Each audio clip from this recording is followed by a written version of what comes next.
Hi, so on today's video I wanted to show how to replace the bearings on the rear housing, on the rear axle, on the S model. And the Q model will be exactly the same procedure because they're using this exactly same swing arm. So you will have to remove this nut right here.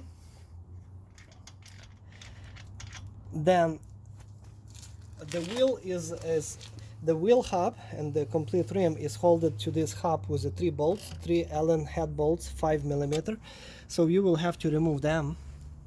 I already removed it to speed up the video process, and the wheel will come out really easy because it's just sitting on this groove.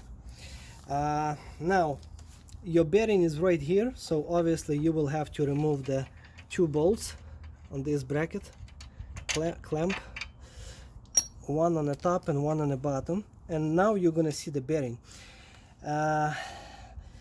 Your chain will have to be removed also in order to move this axle to the side a little bit.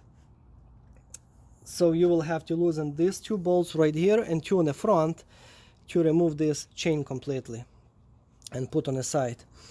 Now when you did all of that, this flange is actually threaded into the axle, so this flange has to be loosened up in order to remove this spacer that holding this bearing against the main shaft.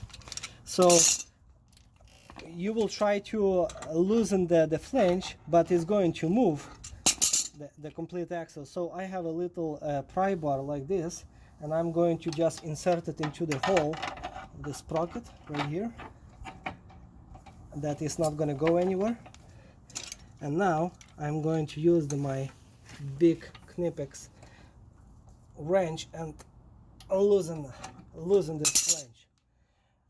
I lubricated before. It was seized a little bit, so I waited a couple minutes until the lubricant is going to help me.